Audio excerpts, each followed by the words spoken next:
ઘણા લોકોના મનમાં આ સંશય છે કે આ માલા પેરામણી જે છે ને શું છે આ માલા પેરામણી.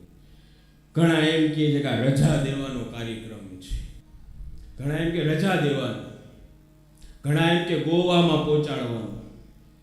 હા, ગોલોકવાસ, ઓલું ગોવા નહીં સમજી લેતા.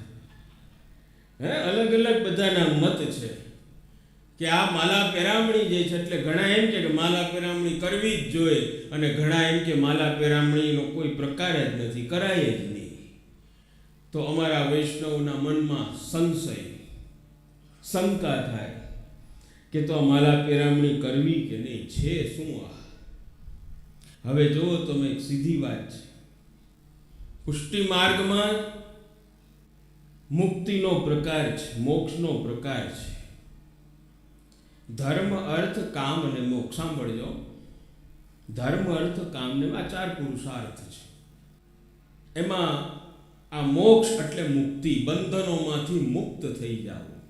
અને બંધનમાં રહેવું કોઈને ગમતું નથી, કોઈને નથી ગમતું. અમે આજે અત્યારે આવતા હતા, થોડુંક મોડું થયું, કેટલા ફોન અમને વૈષ્ણવોના આવ્યા કે હવે અહીંયા બંધન છે, હવે જલ્દી આવો તો કાર્યક્રમ આગળ વધે, તો હવે બધા મુક્ત થાય. તમે પક્ષી પાડ્યું હોય ને પાંજરામાં, અને જો પાંજરાનો દરવાજો ખુલ્લો રહી ગયો તો એ છે કે નહીં, બધાને મુક્તિ જોઈએ છે, મોક્ષ જોઈએ. સ્કૂલે નાના બાળકો જતા હોય, કેવા જતા હોય? સ્કૂલે જાય ને ભણવા ત્યારે હાવ ધીમા ધીમા જતા હોય, અને જ્યારે અહીંયાથી છૂટે ત્યારે, અને કારણ કે મુક્તિ, બધાને મોક્ષ. તો આપણા જીવનમાં એક મુક્તિનો પ્રકાર બતાવવામાં આવ્યો છે દરેકના જીવનમાં.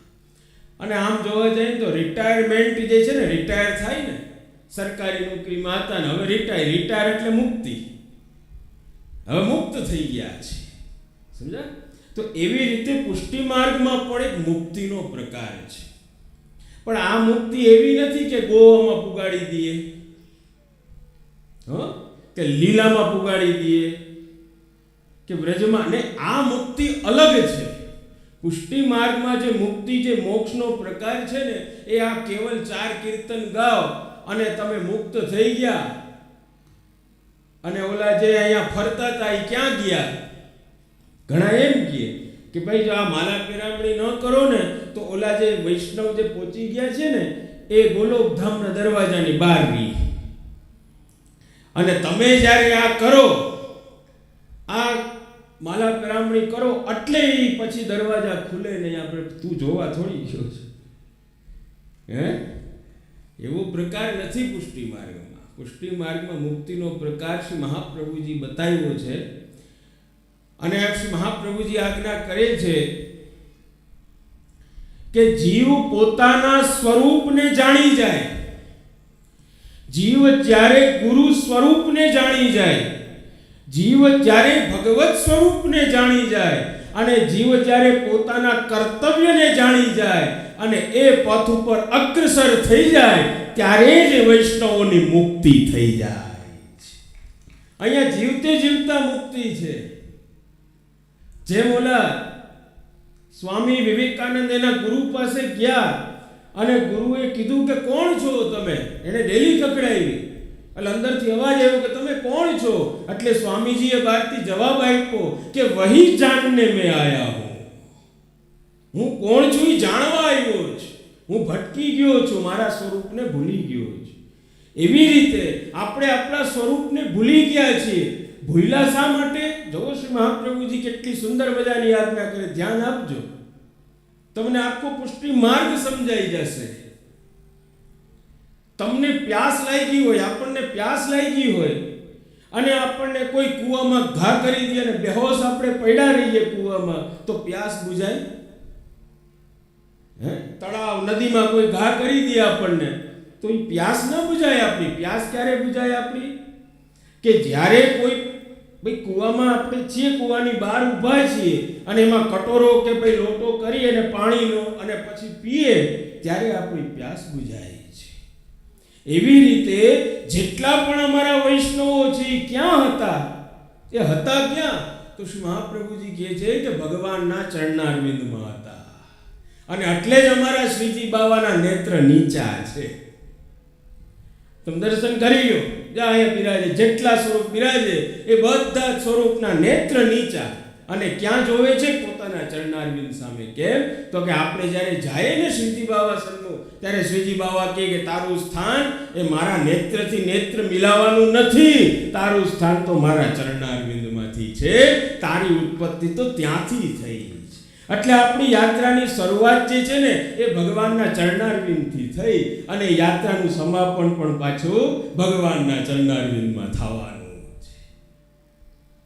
હવે બહેનો શું? ભગવાનને વિચારી આવ્યો કે આ મારા જીવો જે છે ને મારા ચરણારવિંદમાં છે, આ મારા તલંગડાના મનોરથમાં બેઠેલા જીવો એ મારા ચરણારવિંદની સૃષ્ટિ છે, અને આ જીવો જો મારા ચરણારવિંદમાં રહેશે તો મારી લીલાનો આનંદ નહીં લઈ શકે, મારી લીલાનો આનંદ નહીં લઈ શકે. એટલે ભગવાને શું કહ્યું કે આપણે તો બેહોશ પડ્યા હતા ભગવાનના ચરણમાં, પણ ભગવાને શું લીલા કરી કે આપણને પોતાના ચરણથી અલગ કર્યા, અને અલગ કરીને કોઈને સુરત મોકલી દીધા, કોઈને ઉપલેટા મોકલી દીધા, કોઈને તલંગણા રાખ્યા, બધે અલગ અલગ મોકલી દીધા. અને હવે એ જીવોને કીધું કે હવે મને ગોતો, આવો મારી પાસે પાછા.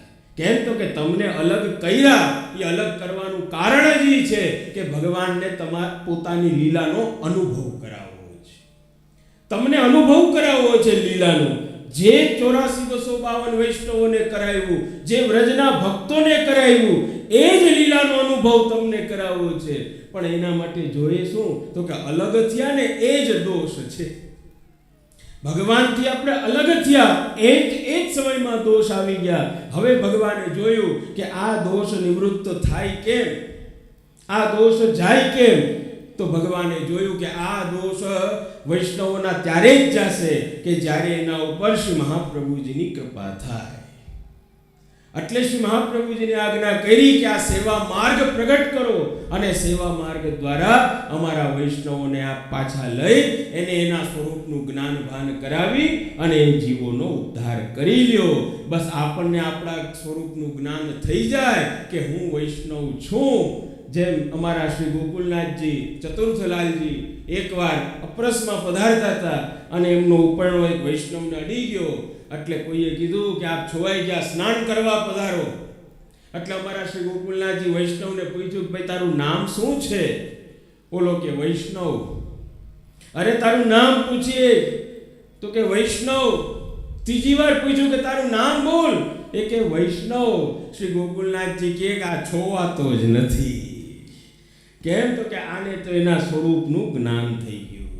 તો આપણે ત્યાં સ્વરૂપનું જ્ઞાન, પોતાના કર્તવ્યનું જ્ઞાન થઈ જાય એ જ મુક્તિ છે. એટલે અહીંયા જે આ માલા પિરામણી આપણે કરીએ ને કે એ માલા પિરામણી કરવાથી ઓલા ગોલોકમાં વયા જાય એવું નથી. તો હવે પ્રશ્ન થાય કે તો પછી આ કરવાની જરૂર, તો આ માલા પિરામણી કરવાની જરૂર શું? જરૂર એ છે કે આ માલા પિરામણી જે છે ને કોઈને ક્યાંય પહોંચાડવાની વાત નથી. આ માલા પિરામણી એના માટે જ છે કે જે વૈષ્ણવ હતા, જે વૈષ્ણવ જીવિત હતા, એણે પોતાના જીવનમાં ભગવદ નામ લીધું છે અને લેવડાવ્યું છે.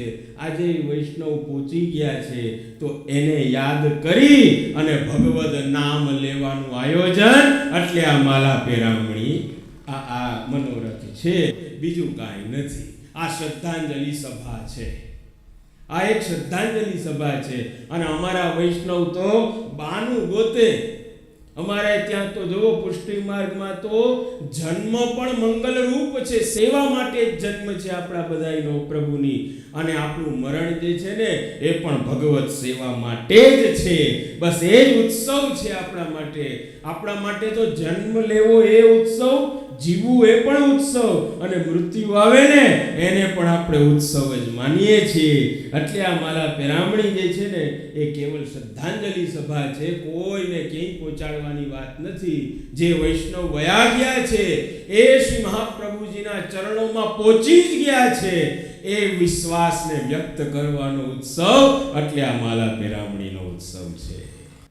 ખાસ કરીને તો જો શ્રી યમુનાજીની પણ કૃપા. ગંગાજીમાં તો જાઓ તો ગંગાજી કૃપા કરે, ત્યાં જવું પડે તો આપણા પાપ ધોવાય. અહીંયા તો શ્રી યમુનાજી તો એવા કૃપાળુ છે કે ક્યાંય જવાની જરૂર નથી, અહીંયા પધારીને આપણા પાપ દોષને મુક્ત કરી અને ભગવાનની લીલામાં આપણી યોજના કરાવી દઈએ છે. એવા શ્રી યમુનાજી છે, એવા કૃપાળુ આપનું સ્વરૂપ છે. તો આટલો સુંદર મજાનો આ મનોરથ, એ મનોરથી પરિવાર જે છે અમારા નિલેશભાઈ અને એમના ભાઈ બધા એટલા પ્રેમથી જ્યારે અમારી પાસે પહેલાં આવ્યા, એટલા પ્રેમથી એમણે અમને વિનંતી કરી અને એમનો ઉત્સાહ ત્યારથી જ એવો હતો કે જે અમારે એવો મનોરથ કે એમના આખા પરિવારનો કે અમારે એવો મનોરથ કરવો છે કે અમારા ઉપર હરિ ગુરુ ને વૈષ્ણવ ત્રણેયની પ્રસન્નતા થઈ જાય અને આજે એના દર્શને થાય છે. સવારથી આજે અને જો અહીંયા ભગવત નામ અમારા કીર્તનિયા 2 દિવસથી જાયમાં છે. એટલા સુંદર અમારા અને અમારા મોહનભાઈના એમના પરિવારના અમારા સુરતના અન્ય એ બધા એટલા સુંદર કીર્તન ગાયા છે કે અમને એમ જ થયું કે જાણે કોઈ વલ્લભપુરના પ્રસંગમાં આવ્યા હોય. એવો આનંદ એમણે કરાવ્યો છે. તો મનોરથી પરિવારને પણ ખૂબ ખૂબ અમે અંતઃકરણથી આશીર્વાદ દઈએ છીએ કે એમની અંદર ભક્તિભાવ પ્રગટ થાય અને શ્રી મહાપ્રભુજીની કૃપા એમના પરિવાર ઉપર ખૂબ થાય. સાથે સાથે અમારા કીર્તનિયાઓને પણ અને અહીંયા બિરાજમાન બધા વૈષ્ણવોને પણ અંતઃકરણથી ખૂબ આશીર્વાદ આપીએ છીએ કે આપ બધાની અંદર પણ પ્રભુને પ્રસન્ન કરનારી એવી ભક્તિનું દાન શ્રી મહાપ્રભુ ગુસાઈજી આપ બધાઈને કરે અને આપની ભક્તિથી પ્રભુ પ્રસન્ન થઈ જાય. બસ એટલું જ એમના ચરણારવિંદમાં વિનંતી કરીએ છીએ.